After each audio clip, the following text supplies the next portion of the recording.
ఇక Gulf దేశాలే target గా Iran రెచ్చిపోతోంది. ఈ క్రమంలోనే కువైట్ పై వరుస దాడులు చేస్తోంది. కువైట్ ఎయిర్పోర్ట్ తో పాటు అమెరికన్ ఎంబాసీ పైన డ్రోన్ దాడులు చేసింది. దీంతో ఎంబాసీని తాత్కాలికంగా మూసివేశారు. మరోవైపు సంఖ్యామ్ బ్యూహ్రింగ్ పై జరిగిన ఈ దాడిలో 6 అమెరికా సైనికులు చనిపోయారు.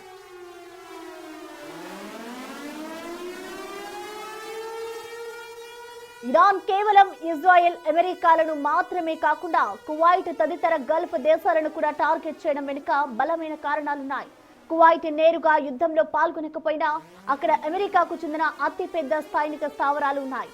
కువైట్ లోని అలీ అల్ సేలం ఎయిర్ బేస్ నుండే అమెరికా తన యుద్ధ విమానాలను నడుపుతోంది. కువైట్ లోని క్యాంప్ అరిఫ్జాన్ అమెరికా సైన్యానికి ఒక ప్రధాన లాజిస్టిక్ కేంద్రం. వాటిని ధ్వంసం చేసి యుఎస్ ను దెబ్బతీసే లక్ష్యంతో ఇరాన్ మిసైళ్లు, డ్రోన్లతో విరుచుకుపడుతోంది. ఇరాన్ దృష్టిలో తనపై దాడులు చేస్తున్న అమెరికాకు ఆశ్రయం ఇస్తున్న ఏ దేశమైనా శత్రువే. అందుకే ఆ స్థావరాలను ధ్వంసం చేయడానికి కువైట్ పై క్షిపణులు, డ్రోన్లతో దాడులు చేస్తోంది.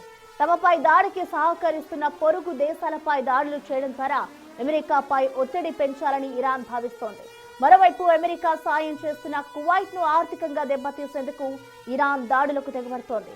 ప్రపంచంలోని కీలక చమురు ఉత్పత్తిదారులలో కువైట్ ఒకటి. ఇక కువైట్ నౌకాశ్రయాలను టార్గెట్ చేయడం ద్వారా ప్రపంచ వ్యాప్తంగా చమురు సరఫరాను అడ్డుకోవాలని, తద్వారా పశ్చిమ దేశాల ఆర్థిక వ్యవస్థను దెబ్బతీయాలని ఇరాన్ ప్లాన్ చేసింది.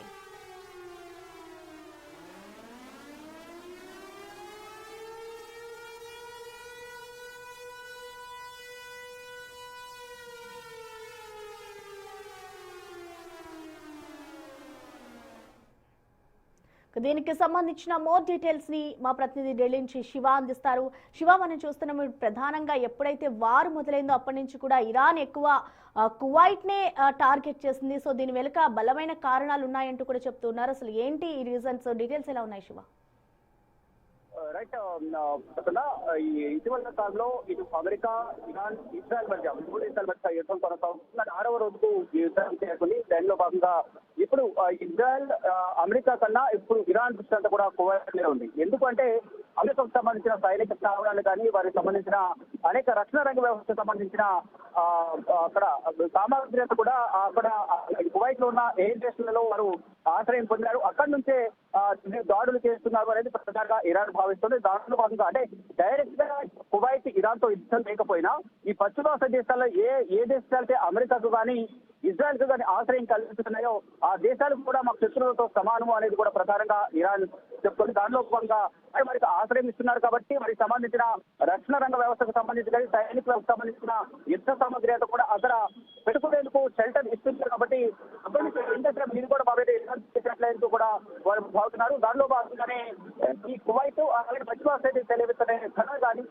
మరోవైపు గల్ఫ్ కంట్రీస్ ఏవైతున్నాయి, గల్ఫ్ కంట్రీస్ లో మొత్తంగా అందరినీ ఉద్దేశించి ఈ బాధైతే కొనసాగుతున్నాయి. ఇప్పుడు దాడులు ప్రతిదాడులతో ఈ యుద్ధం అనేది 6వ రోజుకు చేరుకుంది. ఇటు ఇరాన్ కూడా ఇక్కడ తగ్గకుండా వెనుకడుగు వేసిన ఇటు అమెరికాకు సంబంధించిన ఆర్థిక మూలాలపై దెబ్బ కొట్టాలి అని కూడా ప్రధానంగా ఇరాన్ అనుకుంది. దానిలో భాగంగానే ఇటు దుబాయ్ లో కానీ, ఇటు కువైట్ లో, జోర్డాన్ కానీ, బెహ్రెయిన్ కానీ, ఇతర ప్రాంతాలు, ఇతర దేశాల్లో ఏదైతే అమెరికాకు ఆశ్రయం కల్పించాయో అక్కడున్న రక్షణ వ్యవస్థకు సంబంధించి, సైనిక స్థావరాలకు సంబంధించి యుద్ధ సామగ్రి పైన ఉద్దేశించి వాటిపై దాడి చేసేందుకు ఇరాన్ ప్రయత్నిస్తోంది. దానిలో భాగంగా ఆర్థికంగా అమెరికాకు కూడా భారీ నష్టం మిగిల్చేలాగా మా దాడులు ఉంటాయనేది కూడా ఇరాన్ చెప్తోంది. దానిలో భాగంగానే ఈ కువైట్ పైన దాడులు చేస్తుంది. మరోవైపు ఇతర గల్ఫ్ కంట్రీస్ ఏవైతున్నాయో జీసీసీ కంట్రీస్ అంటారు, దాన్ని గల్ఫ్ కోఆపరేషన్ కౌన్సిల్ ఏదైతుందో దాంట్లో 6 దేశాలపై 6 దేశాలు కూడా తీవ్ర ఆగ్రహం వ్యక్తం చేస్తున్నాయి ఇరాన్ పైన. అంటే ఏ సంబంధం లేని మా పైన ఎందుకు దాడులు చేస్తున్నారు, మా దేశ భద్రతకు ముప్పు పొంచి ఉంది, దీన్ని తీవ్రంగా పరిగణించాల్సి ఉంటున్నట్టు కూడా వాళ్ళ దేశాలు కూడా ఇరాన్ పై ఆగ్రహం వ్యక్తం చేస్తున్నాయి. దాని భాగంగా ఇప్పుడు ప్రజెంట్ సిచ్యువేషన్ చూసుకుంటే కువైట్ అలాగే ఖతార్ ఇతర దేశాలపై ఇరాన్ దాడులు చేస్తుంది. అంటే కువైట్ లో ప్రధానంగా ఆ చమురు నిల్వలు అనేది ఎక్కువగా ఉంటాయి. కువైట్ లో ఈ పెట్రోల్ చమురు అనేది ఎక్కువగా ఉంటాయి. అక్కడి నుంచే ప్రపంచ దేశాలకు కూడా ఈ చమురు సరఫరా అనేది జరుగుతూ ఉంటుంది. అయితే ఇప్పటికే హార్మోజ్ జలసంధి గుర్తించడం ద్వారా అక్కడి నుంచి క్రూడ్ ఆయిల్స్ కానీ ఇక చమురు నిల్వలు అక్కడి నుంచి నౌకల ద్వారా సహకరించేందుకు అవకాశం లేదు. అక్కడికి వెళ్ళిన వాటిపై కూడా ఇరాన్ ఆ నౌకలపై దాడులు చేస్తుంది. ఇప్పటికే ఇజ్రాయెల్, అమెరికా చేసిన దాడుల్లో ఇరాన్ కు సంబంధించిన 11 నౌకలు ధ్వంసమయ్యాయి. ఇటు దానికి ప్రతిగా ఇరాన్ కూడా ఇటు ఇజ్రాయెల్ అమెరికాకు సంబంధించిన నౌకలపై కూడా దాడి చేస్తున్న పరిస్థితి కనిపిస్తుంది. ఈ నేపథ్యంలోనే అక్కడ హార్మోజ్ జలసంధిని ఇరాన్ మూసివేసింది. అటువైపు ఎవరు రావద్దంటూ కూడా ఆదేశాలు జారీ చేసింది. ఈ నేపథ్యంలో అక్కడ కొంత చమురుకు సంబంధించి కొరత ఏర్పడింది. At the same time Kuwait లో కూడా నౌకల ద్వారా ఈ చమురు అనేది సరఫరా అవుతూ ఉంటుంది. కాబట్టి కువైట్ కు అటు కూడా దాడులు చేయడం ద్వారా ఆ చమురు ప్రపంచ దేశాలకు అంటే మరి ముఖ్యంగా అమెరికాకు ఆర్థికంగా నష్టం అనేది ఎదురవుతుంది. కాబట్టి అమెరికాను ఉద్దేశించి మాత్రమే ఈ దాడులు చేస్తున్నాము అనేది ప్రధానంగా ఇరాన్ అధికార వర్గం చెప్తోంది. దానిలో భాగంగా ఇటు కువైట్ కానీ దేశంలో ఇరాన్ మరోవైపు రష్యా ఈ దేశాలన్నీ కూడా ఈ చమురు నిల్వలు అనేవి ఎక్కువగా ఉంటాయి. అక్కడి నుంచి ప్రపంచ దేశాలకు ఒక్కొక్క దేశం ఒక్కొక్క కంట్రీ నుంచి కొంత పర్సెంటేజ్ మేర ఉంటాయి. దానిలో భాగంగా ఇప్పుడు ఆల్రెడీ హార్మోజ్ జలసంధి మూసివేయడం ద్వారా ఈ ఆయిల్ ఎందుకంటే ప్రపంచ దేశాలు ఆయా దేశాలు ముందుగా నెల రోజుల స్టాక్ ఉంచుకున్న నేపథ్యంలో కొంత కొరత అనేది లేనప్పటికీ కూడా ఈ యుద్ధం అనేది మరికొంత కాలం కొనసాగితే మాత్రం ఇబ్బంది ఎదుర్కొనే అవకాశం ఉంటుంది. కానీ ఇక్కడ హార్మోజ్ జలసంధిని మూసివేశారు. మరొక దాడులు చేయడం ద్వారా అమెరికాకు నష్టం వాటిల్లే విధంగా వీరు సైనిక స్థావరాలపై కానీ వారి ఆర్థిక మూలాలపై దెబ్బకొనడం ద్వారా అటు అమెరికాకు కూడా నష్టం వాటిల్లుతుందని కూడా ప్రధానంగా ఇరాన్ భావిస్తుంది. దానిలో భాగంగా క్షిపణులతో దాడులు చేస్తోంది. ఇరాన్ నిపుణ 3000 క్షిపణులు ఏవైతున్నాయో అది ఒక్కొక్క క్షిపణి 3000 కిలోమీటర్ల వరకు కూడా ప్రయాణం చేయగలిగే సామర్థ్యం ఉంటుంది. కానీ వారు 2000 కిలోమీటర్ల సామర్థ్యం వరకు కూడా ఒక నిబంధన ఒక గట్ట పెట్టుకున్నారు. అవన్నీ కూడా దాడులు చేసే నేపథ్యంలో క్షిపణులతో అమెరికా కూడా విభిన్న మిసైల్స్, క్షిపణ్స్, డ్రోన్స్ అన్ని కూడా ఉపయోగించి ఇజ్రాయెల్ అలాగే అమెరికా సందర్శించగా ఇరాన్ పై దాడులు చేస్తుంది. ఇక్కడ ఈ డ్రోన్లు ప్రయోగించడంలో కూడా ఇరాన్ తెలివిగా వ్యవహరిస్తూ ఉంది. అంటే ఒక అమెరికా ప్రయోగించే డ్రోన్లు ఏవైతున్నాయో అవి $2 నుంచి $6 మిలియన్ వరకు కూడా ఖర్చు అవుతుంది ఆ డ్రోన్ ప్రయోగించడానికి. కానీ ఇరాన్ మాత్రం $30 నుంచి $40 ఈ ప్లాస్టిక్ తో తయారు చేసిన ఏవైతున్నాయో ఫైబర్ తో అటువంటి డ్రోన్స్ ను వినియోగించడం ద్వారా అమెరికాను తప్పుదో పట్టించే విధంగా ఆర్థికంగా నష్టం కల్పించే విధంగా అమెరికాకు నష్టం చేయాలనేది కూడా ఇరాన్ భావిస్తుంది. దానిలో భాగంగా ఇటు యుద్ధం చేయడం కూడా వ్యూహాత్మకంగా ఇరాన్ వ్యవహరిస్తుంది అనేది కూడా ప్రధానంగా వారు చేసే పనులను బట్టి ఆ డ్రోన్స్ ప్రయోగించడాన్ని బట్టి కూడా ప్రధానంగా అర్థమవుతుంది. దానితో పాటు ఈ అమెరికాకు సంబంధించిన ఆర్థిక మూలాలన్నింటి కూడా దెబ్బకొట్టడానికి ప్రధానంగా కనిపిస్తున్నాయి. ఇరాన్ కేవలం ఇజ్రాయెల్ అమెరికా మాత్రమే కాకుండా గల్ఫ్ కంట్రీస్ కూడా కువైట్ గల్ఫ్ కంట్రీస్ వాటన్నిటిపై కూడా దాడి చేయాలని ప్రధానంగా భావించింది. దాని భాగంగానే ఈ దాడులు అనేది కొనసాగుతుంది. ఇరాన్ దృష్ట్యా తనపై దాడులు చేస్తున్న కంట్రీస్ కి ఎవరైతే సహాయం చేస్తారో అవన్నీ కూడా వారికి ఆస్తిని కల్పిస్తున్న నేపథ్యంలో ఆ దేశాలని శత్రులుగా భావిస్తాము. అంటే మా దేశ సుప్రీమో లీడర్ అయతుల్లా ఖమేనీని కోల్పోయిన బాధలో ఉన్నాం కాబట్టి అంటే ఎటువంటి సంబంధం లేకుండా కేవలం మా పైన ఉగ్రవాది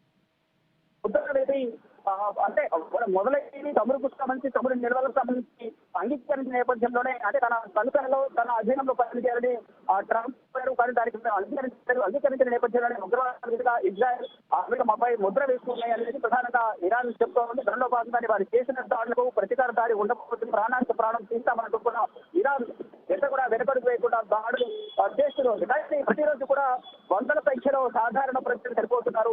అంటే అధికారికంగా వారు ప్రకటించే లెక్కలు ఒకటి అక్కడ జరుగుతున్న సిచ్యువేషన్ అవుతుంది. ఏ ఒక్క దేశం కూడా అధికారికంగా ప్రకటించిన ప్రాణ నష్టానికి సంబంధించి మాత్రం ఒక్కొక్క దేశంలో ఒక్కొక్క రకంగా ప్రకటిస్తున్నాయి. ఇరాన్కి సంబంధించి భారీగా ఆస్తి నష్టం జరిగినట్టు కూడా తెలుస్తోంది. దాదాపు 1000 మందికి పైగా చనిపోయారని చెప్తున్నారు. కానీ 1000 కన్నా వేల సంఖ్యలోనే శవాల కుప్పలు అక్కడ దర్శనమిస్తున్నాయని చెప్తున్నారు. ఇజ్రాయెల్ కూడా సేమ్ సిచ్యువేషన్ రిపీట్ అవుతుంది.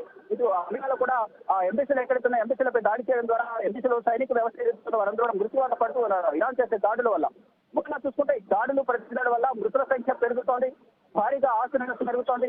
అయితే రోజుకు అమెరికా వినియోగించే క్షిపణి కానీ డ్రోన్లు కానీ మిసైల్స్ కానీ వారు చేసే ఖర్చు దాదాపు 7,000 కోట్ల వరకు కూడా ఉంటుంది అనేది కూడా ప్రధానంగా అంచనా. అంటే భారత్ కరెన్సీ ప్రకారం మరొక ఈ యుద్ధం వల్ల అమెరికా కరెన్సీ వాల్యూ కూడా డాలర్ విలువ కూడా పడిపోతోంది. అమెరికా ఆర్థికంగా నష్టపోతుంది అనేది కూడా అందరూ భావిస్తున్నారు. దీనితో భాగంగా కొత్త దేశంలోనే అమెరికాకు వ్యతిరేకంగా నిరసనలు వెలువెత్తుతున్నాయి.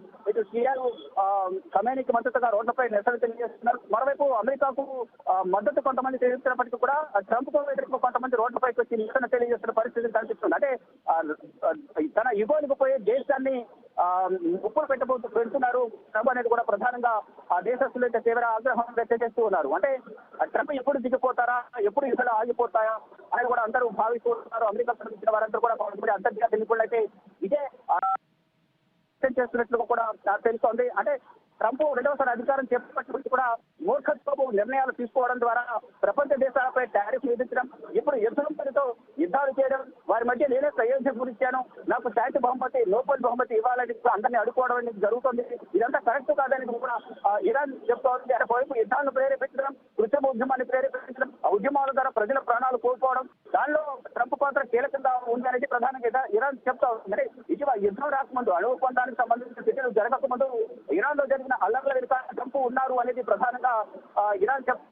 36 సంవత్సరాల పాటు ఏకఛత్రాధిపత్యంగా ఇరాన్ ను అయతుల్లా ఖానీ ప్రాణాలు కోల్పోవడం వెనుక అమెరికా అధ్యక్షుడు డొనాల్డ్ ట్రంప్ ఉన్నారు అనేది ఇరాన్ చెప్తోంది. దానిలో భాగంగా ఈ దాడులు ఉండబోతున్నాయి. అంటే మా దగ్గర ఉన్న ఆర్థిక మూలాలు ఏదైతున్నాయో, ఆర్థికంగా దేశ అభివృద్ధికి ఏదైతే ఆ చమురు నిల్వలు ఉపయోగపడుతున్నాయో అటువంటి చమురు నిల్వలను కానీ ఆర్థిక వ్యవస్థ కూడా తన అధీనంలో పెట్టుకుని తన చెప్పచేతలు పెట్టుకునేందుకు ట్రంప్ ప్రయత్నాలు చేశారు. ఆ ప్రయత్నాలు విఫలమైన నేపథ్యంలో మా మీద అణు ఒప్పందానికి సంబంధించిన ప్రధానంగా అణు ఒప్పందానికి సంబంధించి ఒక అణు బాంబులు తయారు చేస్తున్నారు. వారి దగ్గర యురేనియం నిల్వలు ఉన్నాయి. దీనికి ప్రపంచానికి ఒక ఉగ్రవాద దేశం అంటూ కూడా ట్రంప్ వేసి అణు ఒప్పందం చేసి విఫలమయ్యాయి కాబట్టి మేము దాడులు చేస్తున్నామంటూ ఒక ప్రకటన విడుదల చేసి ఇజ్రాయెల్ చేత దాడులు చేపించారు అని కూడా ఇరాన్ చెప్తుంది. దానిలో భాగంగానే అక్కడ అణు ఒప్పందానికి సంబంధించిన చర్చలు విఫలమవడం, ఇజ్రాయెల్ దాడులు చేయడం. ఇజ్రాయెల్ చేసిన మొదటి దాడిలోనే 28వ తేదీన దాడులు మొదలయ్యాయి. మొత్తం 30 మిసైల్స్ ను ఒకేసారి ప్రయోగించిన నేపథ్యంలో ఇటు Iran supremo Khamenei, Ayatollah Khamenei సమావేశం ఏర్పాటు చేస్తున్నారు. ఆ సమావేశం జరుగుతున్న మొత్తం వివరాలను కూడా సేకరించి ఆ బిల్డింగ్ పైన, కార్యాలయం పైన, అయతుల్లా ఖమేనీ నిర్వహిస్తున్న సమావేశ కార్యాలయం పైన దాడులు చేయడం, మొత్తం ఒక్కసారి 30 మిసైల్స్, ఒక్కొక్క మిసైల్ 1000 కిలోల మిసైల్ ను ప్రయోగించడం, మొత్తం 30,000 కిలోల మిసైల్స్ ను ప్రయోగించి అక్కడ దాడి చేసిన నేపథ్యంలో ఆ భవనం అంతా కూడా శిథిలావస్థకు చేరుకుని మొత్తం బిల్డింగ్ అంతా కూడా అగ్రతొణుకలు అయిపోయింది. దానిలోనే అయతుల్లా ఖమేనీ చనిపోయారు. అయతుల్లా ఖమేనీకి నిన్న రాత్రి ఇరాన్ లోని ఒక ప్రాంతీయ మందిరంలో అంత్యక్రియలు నిర్వహించారు. అయితే ఈ అంత్యక్రియలో భాగంగా కూడా అమెరికా ఇజ్రాయెల్ కుట్ర పన్నాయి అనేది కూడా ఇరాన్ చెప్తోంది. ఈ ఖమేనీ మృతి తర్వాత సంతాపించారు. ఆయన రాజకీయ వారసుడిగా ఆయన రెండవ కుమారుడు ముజాబత్ ఖమేనీని నియమించారు. నెక్స్ట్ మా టార్గెట్ ఎవరైతే సుప్రీం లీడర్ వస్తారో అతని మా టార్గెట్ గా దాడులు ఉంటాయంటే కూడా నిన్న అమెరికా అలాగే ఇజ్రాయెల్ ప్రదర్శించినట్లుగా కూడా ఇంటెలిజెన్స్ నిఘా వర్గాల నుంచి ఇరాన్ సమాచారం ఉన్న నేపథ్యంలో భారీ భద్రత నడుమ ఇరాన్ మాజీ సుప్రీమో ఖమేనీ అంత్యక్రియలు నిర్వహించారు. అయితే ఇప్పుడు చూసుకుంటే మాత్రం ఇటు మొత్తం దాడులు ప్రతిదాడులతో తీవ్ర ఉద్రిక్త పరిస్థితులు కొనసాగుతున్నాయి. Prasanna. Okay, thank you Shiva.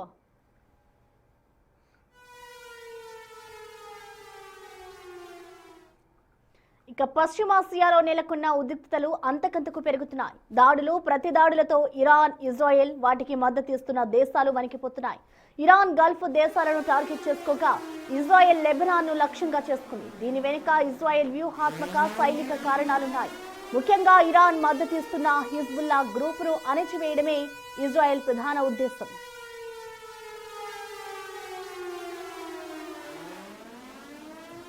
Israel దృష్టిలో ఇరాన్ పాము తల అయితే హిజ్బుల్లా విషపూరితమైన కుర. అందుకే ఇరాన్తో యుద్ధంలో ముందుగా ఈ కురలను పీకేయాలని ఇజ్రాయెల్ నిర్ణయించింది.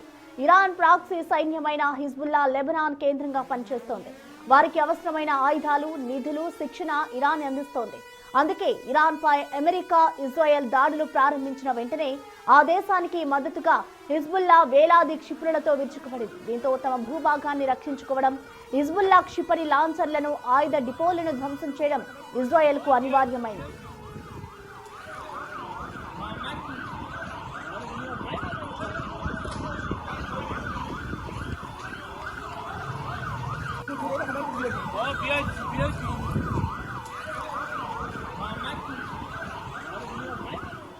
హిజ్బుల్లా దాడుల కారణంగా ఉత్తర ఇజ్రాయెల్లోని సరిహద్దు గ్రామాల నుండి లక్షలాది మంది ప్రజలు ఇళ్లను వదిలి వెళ్లిపోయారు. వారంతా తిరిగి సురక్షితంగా తమ ఇళ్లకు చేరుకోవాలంటే లెబనాన్ సరిహద్దులో ఉన్న హిజ్బుల్లా ఉగ్రవాదులపై ఉక్కుపాదం మోపాల్సి ఉంటుంది.